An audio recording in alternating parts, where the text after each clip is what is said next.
So my name is Sarah Bolin, and I right now live in Southern New Jersey. I'm a small business owner and a mom of a daughter and two fur babies inside and two fur babies outside.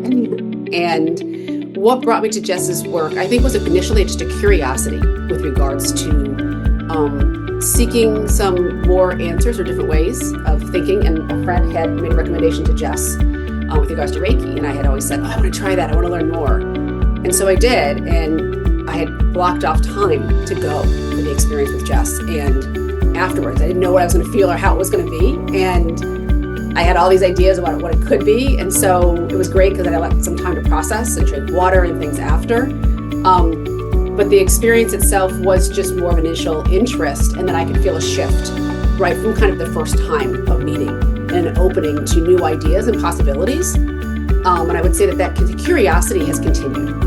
So that idea that Jess helped to open this kind of portal's not necessarily the right word because to me connotes an actual place or space when it's more of a reality that I think exists and it's becoming aware of that reality. And so then over time from there, did a couple of more sessions with Jess and continued to build. And then we talked about doing a more intensive experience.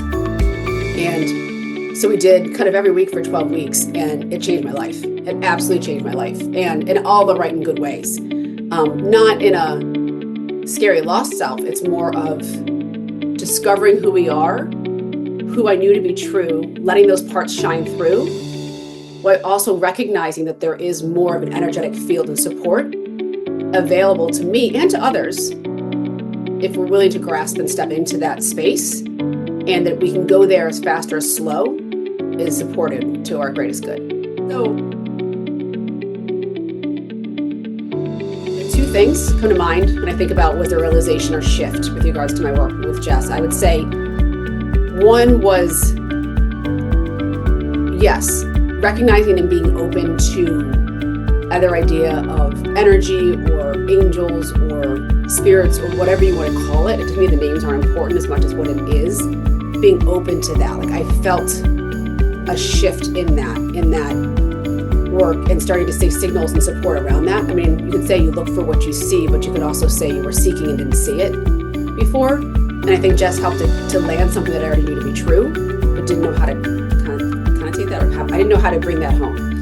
The other big shift I would say is part of some of the work that we did that I still lean on was Jess had me help to connect, and not first session or session one, but an idea of kind of going up and thinking about how do we go up into more energy or more spirits or universal or God or goddess or whatever you want to think about that energy field is, bringing me kind of up to that level, but then at the same time kind of bringing me back down and rooting to the ground and the balance, but even better word is neutrality of that, and then creating that energy flow. So there's still some times when I'll do meditation or I'm at yoga where I go and tap into that idea. And it's funny because sometimes there's a resistance. I can feel a resistance in my body. So it's not just walking through the motions of being able to, that just help guide me on being able to pull myself up into energy. Sometimes I go down first and go ground first and then go get grounded before going up to a higher energy. But that there's this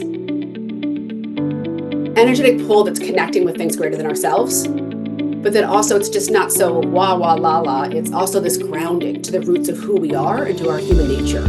And the kismet of connecting those things was something that I felt and that I seek to tap back into. And to be honest, I can't always get there. With Jess, I can, but if I'm doing it on my own, I can't always get there because I haven't done enough of the work to prepare myself to get into those moments. And other times I can, but it's always there. And that's been a huge shift, just that recognition that that's an opportunity for me that Jess opened up that I didn't have before.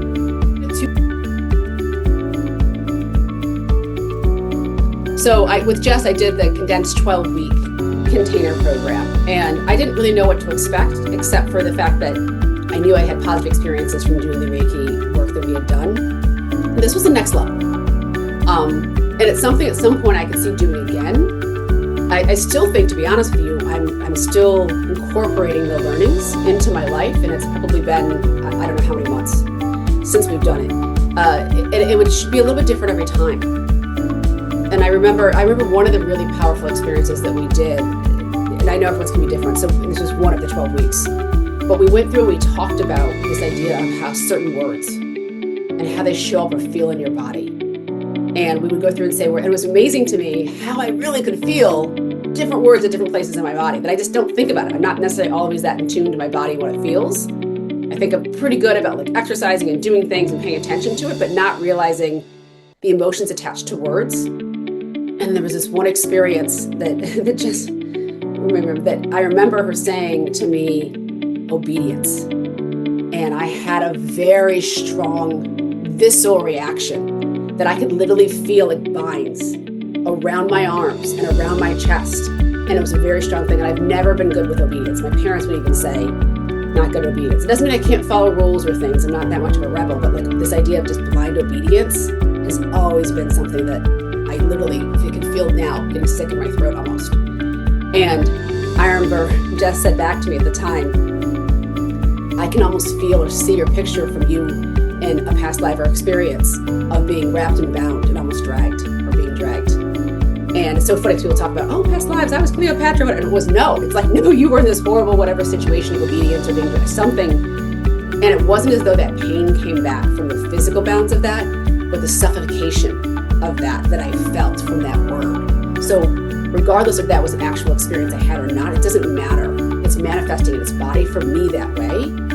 And going through and doing the experience helped to release some of that. I don't have as strong, I still don't have a great reaction with obedience, but I don't have as strong of a reaction because I've now been put in touch with that. So forgive me, I know it's a deep story into one of it, but that's just an example with regards to the intensity of the experiences you can have. And each time was like that, but we didn't do words each time. Each time was something different, depending upon what needed to be there. And I think allowing for a little disbelief is good. Meaning that I said one time, just like, I'm not sure all of this stuff and what all of I believe or don't believe. I know there's more that I know, but I don't know what it, she's like, it doesn't matter.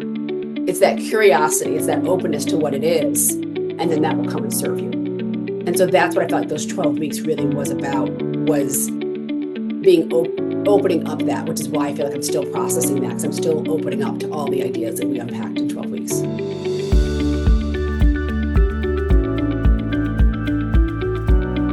With Jess, I think it doesn't end, right? Which is the beauty of it. It's not as though you're integrated. Okay, great, you're done. And I still do. Again, not that same level of intensity. I had things in my life that shifted me to not be as involved. And it's also not something you would keep doing. Don't do the 12 weeks for 24, maybe 24, but you wouldn't do it forever. Let's say that. You would be like, great, I did, 52 weeks of that. It's too intense and it's not going to give space and grace to all the work. So I would say with regards to afterwards, it's integrating into my life over time. And I think it's also been really remarkable how many people actually are in the same space.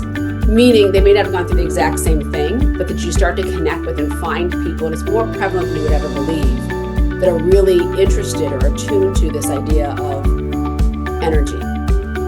Forget, the quantum or the containers, the Reiki for a minute, but everyone knows and can scientifically see and feel and understand energy. So when you understand there's that and then say, okay, then what's behind that?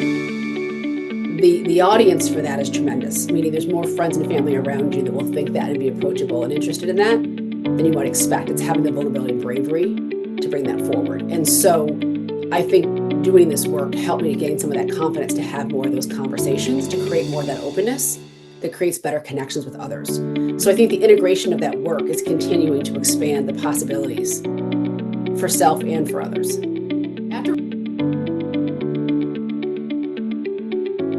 So Jess would consistently, we would work together, talk about the science and the spirituality, because I'm someone who, I really like both. I like the woo and the data, right? Like I like and I was raised pretty religiously, but feel like the spirituality part is what I kept. I don't have a negative dogma from my religious upbringing, but I do think that there's more expansion than what I was given.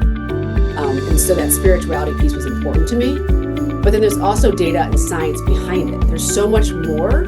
And just encouraged me to go look for myself, and I have looked, and I encourage others. I say, go look. There are some clinical studies in Reiki. I'd love to see it. I've talked to Jess about doing more. How can we eventually do more, connecting the dots, the scientific proof that's there, and or capturing more? because I think there's such a large untapped opportunity for what we could do. It's like proving gravity. We don't think about it anymore, it just exists. Or talk about proving frequencies. Oh, I don't know if it's really, because you just turn on your radio. You still use radios that work, right? You can still use tuning forks, and you can still measure energy of things. So it does exist. So then to pretend that we understand all of that is I think, pretty naive, and it's just a protection mechanism. So science has consistently risen to this as being real than not. And it's not just looking at the biased stuff, because sometimes I'll go and seek the opposite just to see what it's saying or to find that. And you can't find the opposite. No one's going to just prove that energy exists and that everything has a frequency. Say, working with Jess, what changed the most from the work, quote unquote, that we did, and I say work, quote unquote, because it wasn't hard in the traditional sense. It was work from the standpoint of being open and willing to shifting perceptions and ideas. And I think that's the biggest gift, right? Is that not being locked into one way of seeing the world, or one way that was prescribed in seeing the world, being more open to trusting myself, to what I'm seeing and feeling, experience, even if I didn't understand it. And allowing other people that grace, that if someone says, I'm feeling this, or this is going on, or understand, it's like, that's okay. That is your experience. You don't have to fully understand it or label it right now. So I think through the work with Jess, I was more open to that myself and vulnerable to that. And so therefore it allowed me to be more open and vulnerable with others. And to be honest with you, it helped a shifting of a changing of frequency that has altered and touched every aspect of my life, right? I always felt this, and there's different reasons you can wonder why, but I always felt like there was a pull for me to do something different than what I was doing. There's some greater calling or need. Doesn't mean to have to save the world, but there was something different, a path I was supposed to be on, but I couldn't quite get my footing there. And I think the work with Jess helped me to trust that more, and to also let go of the construct of time that humans have created.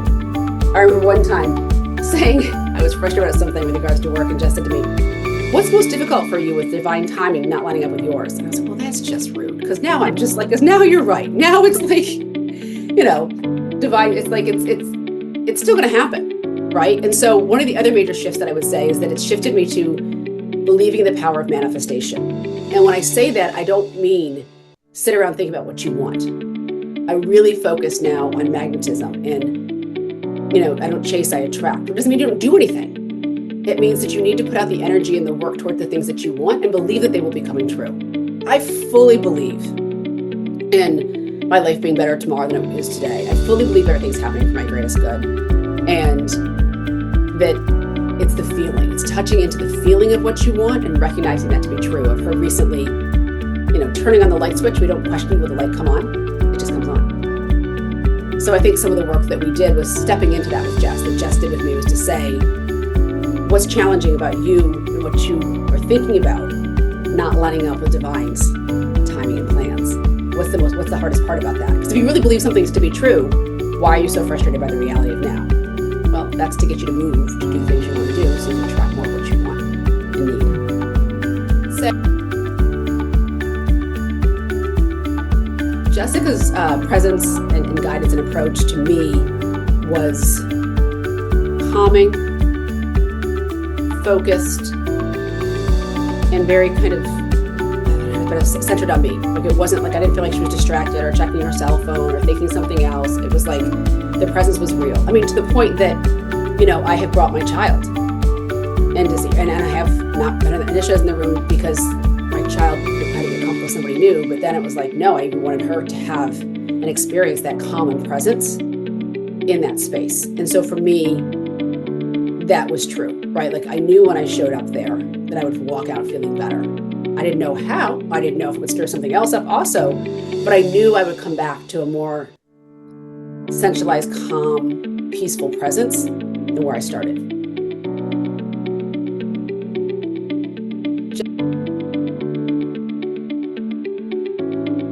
So this work that I did with Jess that was very different than any kind of healing, coaching, or spiritual work. I would say all of those things, right? So healing, a lot of the healing I've done, besides a little bit of acupressure or acupuncture stuff, has been largely Western medicine from a healing perspective.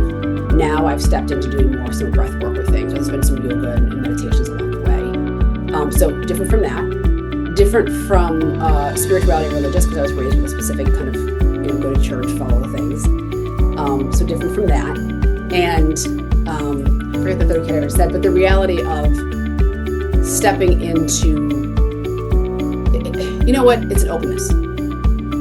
It's an openness to allow permission for what's coming up to come up and examine it from a perhaps different viewpoint without negating my reality.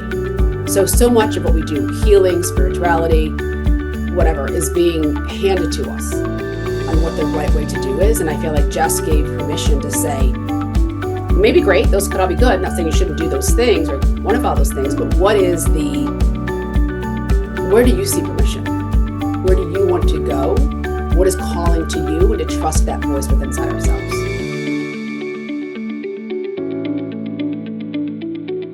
I was going to say anyone, but then that's just too flip of an answer. So I think with regards to who would work best with Jess, I think anyone who's willing to go and try, right? So, and some people would be willing to go and try and still wouldn't because they're not ready, but at least if they take that first step, they might be in a few months, even a couple of years later, we don't know. But if they're at least open to the ideas, I think anyone would, and why, right? Why would they benefit from working with Jess? Is because, again, I go back to kind of what I've shared, is that learning to trust yourself, but also acknowledging and appreciation there's something greater than yourself, to me brings great peace. So it's not saying, oh, count on something else. We're just going to let you have no free will. Everything's just going to work out the way it's supposed to work out. Just go sit in the corner. But it's also not like you get complete control. You're driving everything. You do it. It's saying, show up. It's helping me to be more in tune with who I am, and to show up and be present with who I am, and how the universe is responding to that. And so it's back to, it's the greatest good of all and to the harm of none, right? How do I step forward into that space and letting go of any negative entanglements that may be existing? Anyone who's being called to this work that's a little unsure or nervous is in the right direction. I think almost anyone who is, oh, I know that's the answer, I have to go do it, may not actually be the right mindset to go do it. I think that the unsure and the nervous is the right lens, because you're going to have enough to be, you're not going to just follow it and be told whatever Jess says you're just going to go through and do, or whatever experience you have. You're going to stop and say, and maybe I'm biased because that's how I was, a little more unsure and nervous, but excited about it because I'm curious and love new ideas. So I think that's actually a good place to start, because then you'll have a critical thinking lens, right? You're not going to just go in and be like, oh, I have to believe everything she says and does, or I'm a bad person. But you're also not going to be like, I'm not going to believe any of this. This is stupid. I'm going to get nowhere with this. I think being critical and curious is the right way to start, because if you're in either extreme of this has to work or it doesn't, you're demanding too much without even knowing. You're demanding the answer without fully understanding the question.